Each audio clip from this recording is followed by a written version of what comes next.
Welcome to our new video as parents. आज जो हमारा टॉपिक है वो है इंटरनेशनल रिलेशंस के पार्ट 1 का topic number 6, international political community. So firstly international political community क्या होती है, हम इसको देखेंगे। तो फर्स्ट आपको पता होना चाहिए कि इंटरनेशनल कम्युनिटी क्या है। इंटरनेशनल कम्युनिटी का जो वर्ड है वो जियो पॉलिटिक्स और इंटरनेशनल रिलेशंस में ब्रॉड ग्रुप रखता है पीपल्स का और उनकी गवर्नमेंट का वर्ल्ड में। कैसे? जैसे कि a phrase use specially by politicians. ये जो फ्रेज़ है इंटरनेशनल कम्युनिटी, आपने बहुत बार सुना होगा, न्यूज़पेपर्स में भी सुना होगा। सो इसके बारे में क्या कहते हैं? And in newspapers to describe all और several of the countries in the world and और their governments considered as a group. बहुत सारी वर्ल्ड और उनकी गवर्नमेंट्स को एज अ ग्रुप कंसिडर किया जाता है इसमें, इसलिए इसको इंटरनेशनल कम्युनिटी कहते हैं। The international community the secretary general of the UN said. International community के बारे में यूनाइटेड नेशंस ने कहा है, secretary general of United States ने कहा है, must work together to tackle the current financial crisis को टैकल करने के लिए सबको साथ काम करना चाहिए। तो इंटरनेशनल कम्युनिटी जो है वो बेसिकली एक ग्रुप ऑफ पीपल्स और देयर गवर्नमेंट्स है जो फाइनेंशियल क्राइसिस को ओवरकम करने के लिए और वर्ल्ड की जो भी प्रॉब्लम्स हैं उनको ओवरकम करने के लिए बनाई गई है। तो इससे इंटरनेशनल कम्युनिटी कहते हैं। सो इंटरनेशनल पॉलिटिकल कम्युनिटी उसे क्यों कहते हैं वो भी देख लेते हैं। इंटरनेशनल पॉलिटिक्स, इसमें आप पहले जानना ज़रूरी कि इंटरनेशनल पॉलिटिक्स क्या होती है। So international political is about the world we live, the challenges we face, power and struggles, and the opportunities as well as obstacles for the peaceful relations among peoples, societies, states and organizations.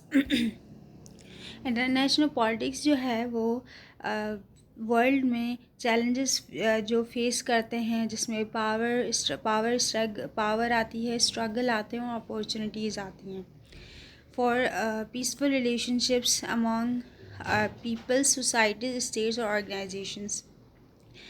Peoples और जो states में peoples रहते हैं उनकी, society की और states की और ऑर्गेनाइजेशंस की, जो उनको पीस प्रोवाइड करने के लिए जो कम्युनिटी काम करती है वो इंटरनेशनल पॉलिटिकल कम्युनिटी है। ठीक है, ये टर्म्स अलग अलग करके अगर आप एग्ज़ाम में भी लिखेंगे तो आंसर आपका बहुत ज़्यादा अच्छा हो जाएगा।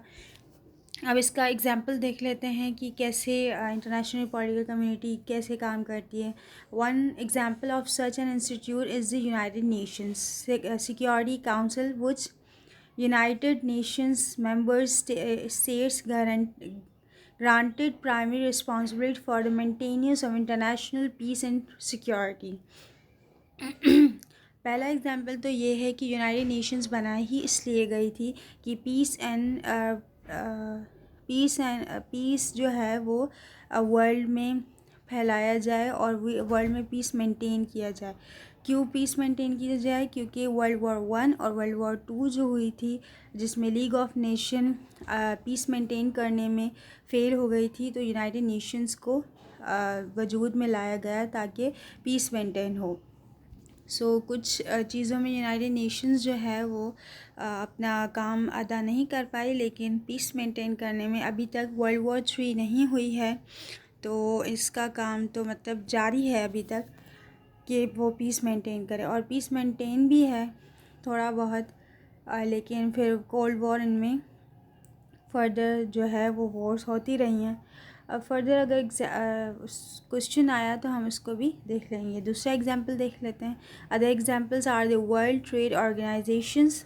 वर्ल्ड ट्रेड ऑर्गेनाइजेशन जो है वो ट्रेड को मेंटेन करती है, which members states have granted enforcement powers इन।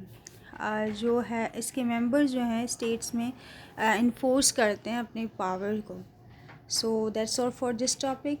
अगला टॉपिक जो है नेशनलिज़म हम अगली वीडियो में कवर करते हैं। Thank you.